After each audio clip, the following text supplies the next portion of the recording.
Namastê, sou o Mestre Aleph e no Dúvidas Frequentes de hoje nós vamos falar sobre o uso da Bíblia e no finalzinho eu vou dar uma pequena palavra sobre o vídeo Os Maus Exemplos de Jesus. Começando sobre o uso da Bíblia, que é que a maioria das pessoas pergunta. Uma vez que eu gravei vídeos e gravarei outros sobre as contradições da Bíblia, algumas pessoas perguntam e outras só acusam mesmo, né? Elas dizem assim, a Bíblia não prova nada. Para que você vai usar a Bíblia? Né? Ou dizem que eu estou sendo contraditório até. Bom, em primeiro lugar, é preciso esclarecer o que eu quero provar quando uso a Bíblia.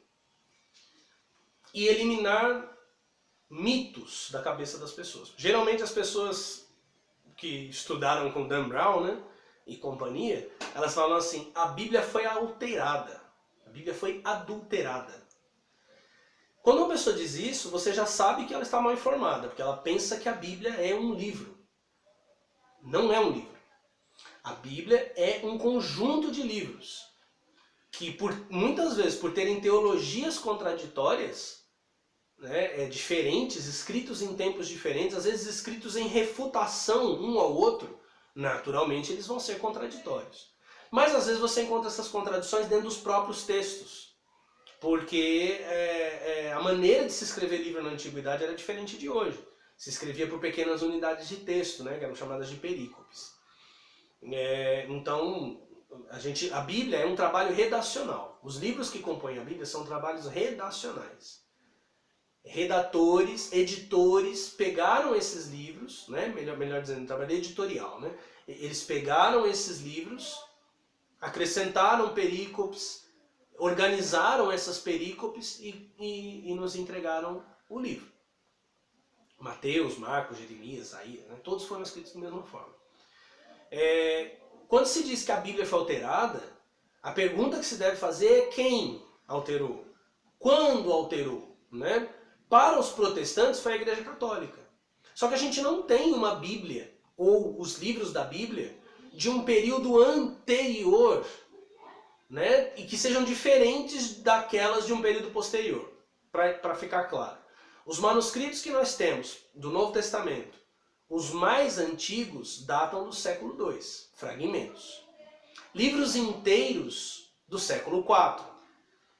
Nós não temos livros inteiros do Novo Testamento, do século III, por exemplo, que sejam diferentes dos do século IV. Nós temos muita variação dentro desses manuscritos.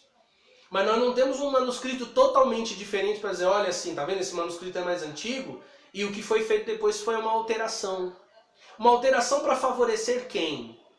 A igreja foi se unificando ao longo dos séculos. Geralmente as pessoas apontam para Nicéia. Por isso que eu falo que aprenderam com Dan Brown. O Concílio de Nicéia não tratou da Bíblia.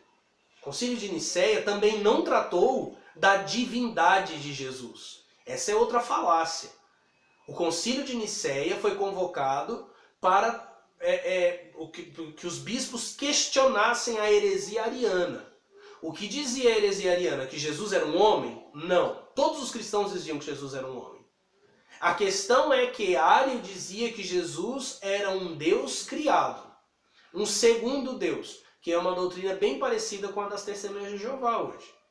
E um outro partido da igreja defendia que Jesus era um Deus, era o Deus, não um Deus, ele era o Deus.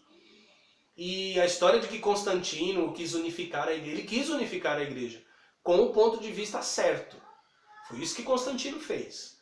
Tanto é que posteriormente Constantino repensou o arianismo e mandou que Ario fosse reintegrado à igreja, porque Ario foi excomungado. Né? Essa é uma história para um outro vídeo, ainda vou falar de história da igreja aqui. Então o Concílio de Nicéia, inclusive as atas do concílio você encontra na internet. Não houve concílio antes da Reforma Protestante para discutir o cânon da Bíblia. As pessoas geralmente pensam no Concílio de Trento, que foi um concílio onde a igreja reafirmou, a igreja católica reafirmou o seu cânon, com livros que não tem na Bíblia protestante, não tem na Bíblia evangélica e que na Bíblia de Lutero estavam numa posição inferior, né? Estavam no final do livro. Então essa história de que a Bíblia foi alterada não bate. Mas vocês já viram os vídeos de contradições, né? Assim, há muita contradição, os textos são textos de composição, com muitas mãos sobre ele, e aí entra em como que a gente usa a Bíblia. Primeiro a gente usa a Bíblia quando a gente quer provar algo sobre o cristianismo. Né? Geralmente você recorre aos textos bíblicos. Então por que eu uso a Bíblia? Quando eu quero provar algo sobre o cristianismo. Porque esse é outro problema, as pessoas criticam sem ter lido.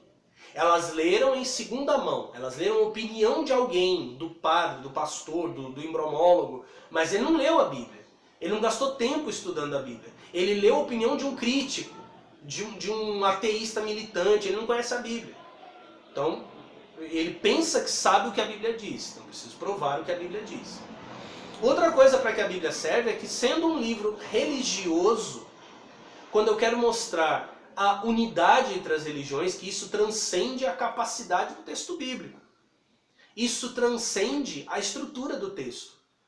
Os grandes temas da religião, os grandes temas sobre Deus, sobre a manifestação de Deus, eles existem na Bíblia, no Alcorão, no Mahabharata, nos Vedas, nos Sutras. Quando eu quero mostrar essa unidade que transcende os nichos religiosos, obviamente eu vou usar a Bíblia e vou fazer, mostrar, né? Não vou forçar, mas eu vou mostrar coisa que muita gente também não sabe. Que a Bíblia fala em comum com esses outros livros. Então esse é o uso da Bíblia. Claro que eu não vou usar a Bíblia para discutir casamento gay. Isso é doentio. Eu querer utilizar a Bíblia como uma ferramenta legislativa no século XXI é coisa de gente retardada, de carola. Entendeu? E para isso a Bíblia não serve. A Bíblia não foi escrita para isso. Ela não tem esse uso. E se um dia ela teve, por exemplo, o livro do Êxodo tem toda uma legislação. Êxodo, Levítico, né, Números, Deuteronômio principalmente, ele tem uma legislação que não tem nada a ver com o nosso contexto, não tem nada a ver com a nossa época, não tem nada a ver com a gente. Então o uso que é feito da Bíblia hoje é um uso para gente louca. Agora ela tem um uso e que são esses que eu coloquei aqui. Por fim, falando sobre os maus exemplos de Jesus. Eu fui acusado de apontar um longo dedo de acusação para Jesus. E a pessoa que fez essa acusação, inclusive, refutou um texto, que foi quando eu mencionei a Jesus mandando os discípulos empunharem espadas. Usando a argumentação que todo mundo usa quando eu falo desse texto, porque pensa que conhece a Bíblia. Ah, mas quando Pedro arrancou a orelha do Malco, Jesus o repreendeu. Jesus repreendeu Pedro porque Pedro não deveria defender Jesus. Jesus havia dito na última ceia, o Filho do Homem vai, assim como está escrito que há de ser sobre ele. Jesus deveria morrer. Jesus não falou, peguem espadas para me defender. Outra argumentação das pessoas é que Jesus falava em parábolas. Jesus falava em parábolas para a multidão. Ali ele estava com os discípulos. Quando você lê isso, bom, houveram outros maus exemplos, né? E não houve refutação para esses maus exemplos. Houve refutação para esse, que não é uma refutação, porque Jesus não estava falando em parábolas e nem pedindo para ser defendido. A questão é que quando você vê esse tipo de refutação, você está lidando com uma pessoa que mesmo que diga que não é religiosa, é religiosa. Mesmo que o cara não diga que ele é biblista, ele é biblista. Ele está defendendo um dogma acerca de Jesus, justamente o dogma que eu afrontei, que eu provoquei no vídeo Os Maus Exemplos de Jesus. Eu não estou acusando Jesus, eu acho o máximo que Jesus seja assim. Eu acho fantástico que Jesus seja esse cara maluco, amalucado, explosivo, imprevisível. Eu acho fantástico que Deus tenha resolvido se manifestar dessa forma. Mas os religiosos não. Foi a eles que eu provoquei. Eles não suportam esse Jesus. Eles não conseguem não ser advogados de Jesus.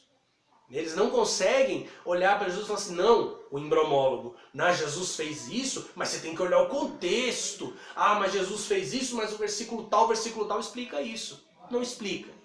Eu não estou apontando o dedo de acusação para Jesus, mas eu sei que tem muita gente querendo vestir Jesus em batina e não vai dar certo.